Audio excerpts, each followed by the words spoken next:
With Thanksgiving coming up this week, a lot of us would ordinarily be gathering with family or friends to celebrate. And then after the meal, a lot of us would ordinarily be sitting around the table or the living room, not only catching each other up on our lives, but retelling stories that we've heard and told many times before. Remember how Mom used to always... Remember that time, Granddad? Remember when you and your cousins... In my family, certain stories have been told so often that even family members who weren't around when the original memory was made can still tell the story accurately. The comfort of old stories is a powerful comfort. Old memories told and retold draw on our past to shape a shared identity that carries us into the future. The loss of our usual rhythms and shared traditions, including storytelling, is a hard loss. There's another kind of story that gets told at these kinds of gatherings, and it's not the kind that gets repeated every year. It's the kind that takes people by surprise. Maybe one person remembers something that happened that everyone else forgot, or two people remember the same event entirely differently from each other. Or someone in the group decides it's time that everyone finally knew the real story of something that happened. An old story can be a powerful comfort, but the surprise of a new story can shake and reshape everything. I recently told my kids a story of something they didn't remember at all. It was just a little story, and it happened so long ago that there was no reason for them to remember it, even though they were part of it. One day, when they were not quite 7 years old, I was driving them around town somewhere when one of them piped up from the back seat with a statement that sounded pretty close to an accusation. "Mom, you never told us that Jesus is coming back." I was the one surprised that day. Had I really never told them that part of the story? I realized then that they probably had never heard Paul or me talk about it in a sermon, since they were too young yet to stay yet through the whole service. But I had also been their Sunday school teacher, and also we talk about Jesus plenty at home. But somehow the final piece of his story, where he not only ascends into heaven, but tells his followers he'll be back, somehow that part just never featured very heavily in what I shared. It's not where my own focus usually is. There are old familiar stories of Jesus that I love, that comfort and inspire me. And then there are the parts that still feel strange and surprising. Today, it is Jesus himself telling the startling story of his return in the Gospel of Matthew. He says, "When the Son of Man comes in his glory and all the angels with him, then he will sit on the throne of his glory." It's a majestic vision of a triumphant enthronement, and this vision is how we end the Christian year. We mark time differently in the church. A new year begins next Sunday with Advent, which makes today the final Sunday of the Christian year. Christ the King Sunday, we call it. And it makes sense. We end our Christian year by celebrating the end of time as we envision it. Christ enthroned. One of the first images of Christ developed in the early church was this one, Christ the King. Christ Pantocrator, which means Christ ruler of all, or Christ Almighty. We're not as familiar with this image in Protestant churches, but go into any Eastern Orthodox church and look up, and this is what you'll see. An icon of Christ Pantocrator gazing down at you. It can come as a surprise if you're not expecting it, if you don't already know it's there. If you're looking straight ahead or around you, you might fail to see him at first. But look up, and there he is.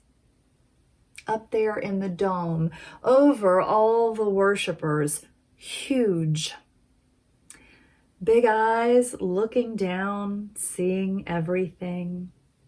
Right hand raised in blessing, left hand clutching a book, the Gospels.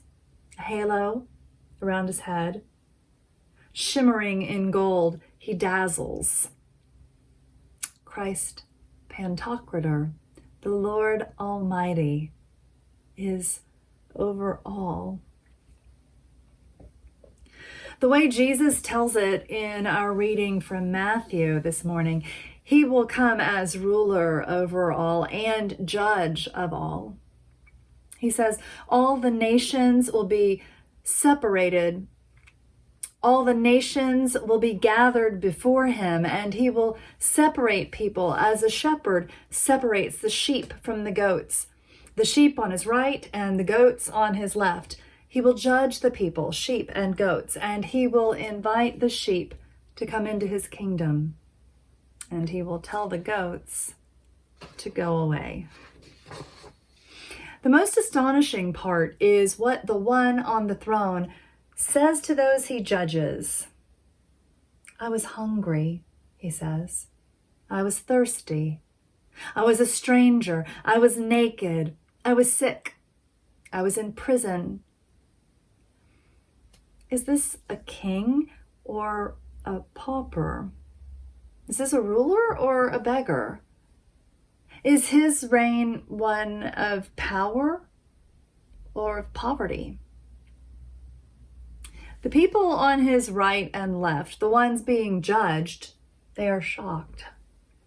When did we see you hungry, thirsty, a stranger, naked, sick, in prison? They all ask this question, the ones he's inviting into his kingdom and the ones he's rejecting, the ones who got it right and the ones who got it wrong. They are all equally bewildered. When did we see you? They ask. The king on the throne answers, whatever you did for one of the least of the members of my family, that's what you did for me. And whatever you didn't do for one of the least of these, you did not do for me. His answer comes as a revelation to the people he is speaking to. But most of the rest of us knew this was coming. We've heard this story before. It's pretty familiar. Mother Teresa famously based her whole life and ministry on Matthew 25:40, quoting it wherever she went. Whatsoever you do to the least of my brothers, that you do unto me. She wrote of the poorest of the poor, they are Jesus. Everyone is Jesus in a distressing disguise. So how can we claim ignorance now that we've been told by Jesus himself where to look for him? The one on the throne points us in the right direction. Anywhere there is need, there he is. Anywhere there is lack, there he is. lack of power, lack of money, lack of health, lack of food, lack of clean water, lack of freedom, lack of welcome. Look for the lack, and you will find the Lord among them. And whatever we do to someone in need, we are doing to him. But if this is how we will be judged, does this mean that we are saved or not by how we treat other people? Does this mean if we could just be good enough, kind enough, caring enough, if we could just do enough justice, we could somehow justify ourselves? Could we prove we are worthy of love if we could just love enough? Are we saved by God or by our own response to human suffering? If the answer is by our own response, then we're doomed. Because none of us can get it right enough or right enough of the time. None of us can do enough to fix the world or ourselves. But what if the story Jesus tells is less about what we do than about who he is? He is showing us something essential about himself. He is showing us that his rule is a subversion of everything we think we know about power and about what matters. He comes in glory as a ruler on a throne, but he is a ruler whose reign takes the shape of vulnerability, suffering, sorrow, poverty, need. Which means if we want to see Jesus, we will look for him among the poor.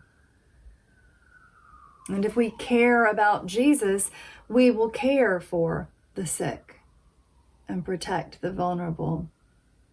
If we treasure Jesus, then we will cherish the stranger and the immigrant and the refugee. If we adore Jesus, then we will show concern for the convict.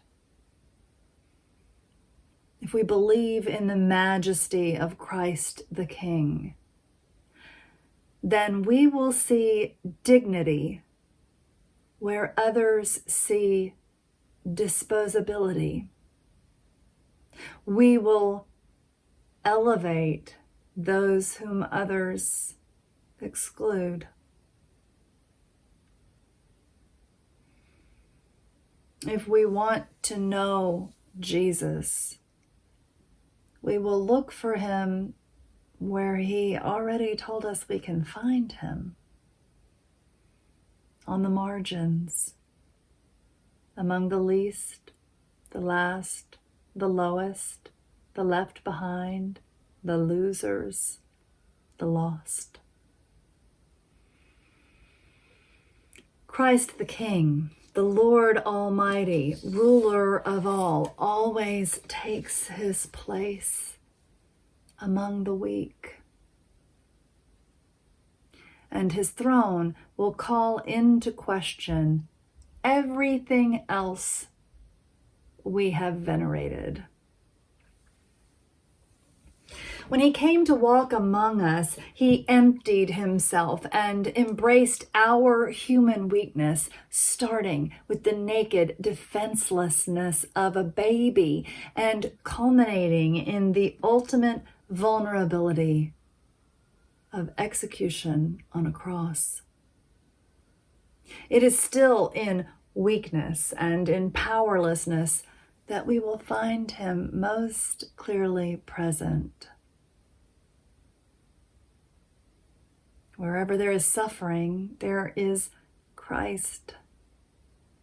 Wherever there is need, there is Christ. Wherever there is lack, wherever there is loss, we will find him there. We will see him there. And if we honor him there by honoring those whom the world disrespects, then we will help make his reign more visible. We will help him be seen for who he is. It starts not with what we do, but with how we see and who we see.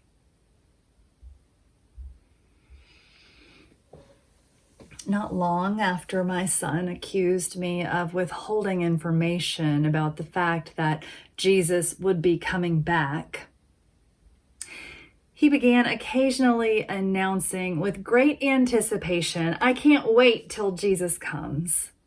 And I hope he comes back while I'm still alive." I found it a little disconcerting. Up to that point, the only people I had ever heard speak in that way were people who were certain of their own godliness and fairly certain of the ungodliness of others.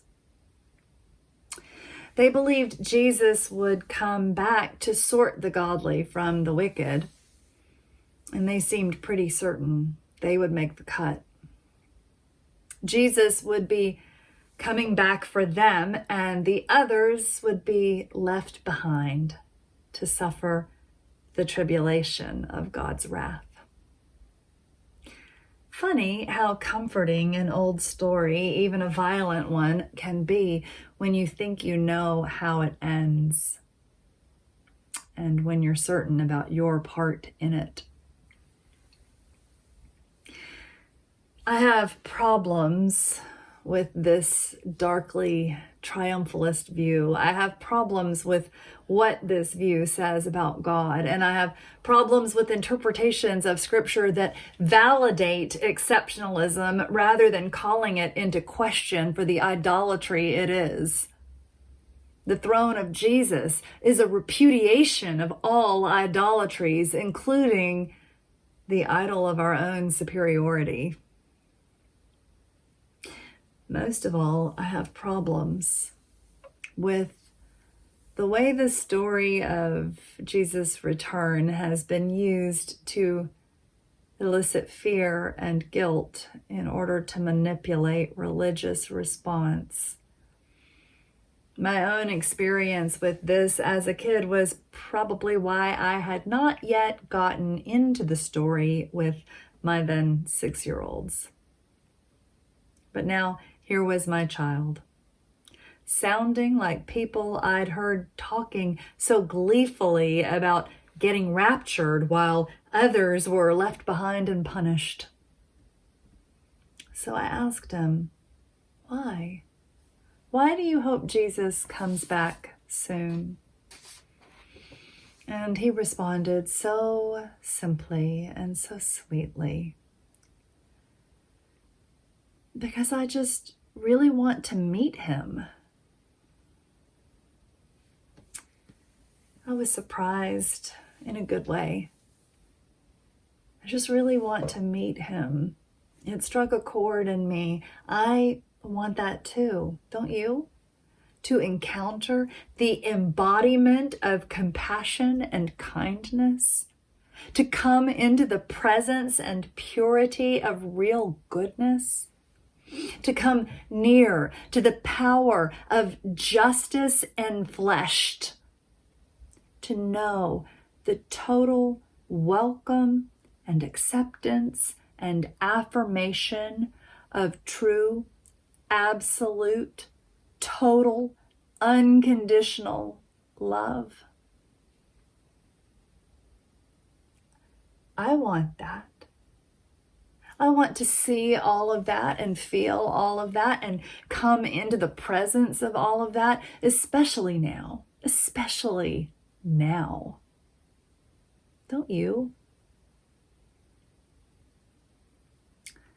So I think that means I really want to meet Jesus.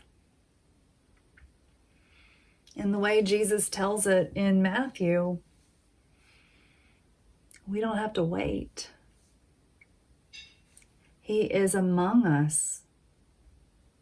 He is all around us, even now.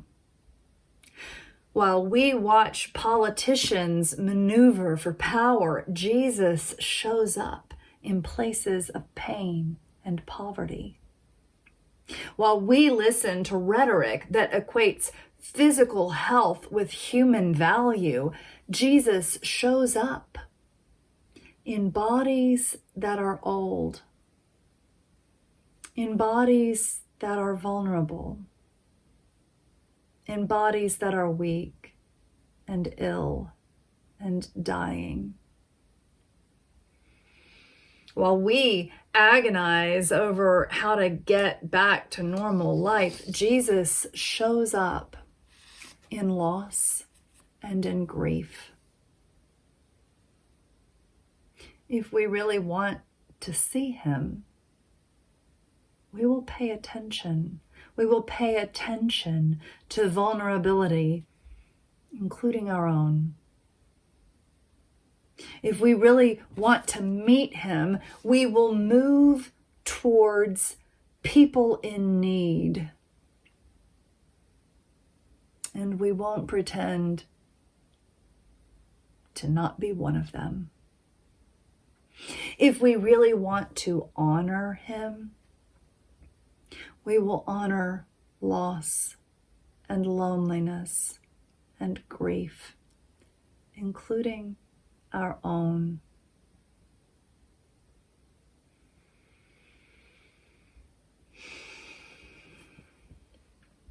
An old story can be a powerful comfort, especially if that story reinforces our own sense of virtue or vindication.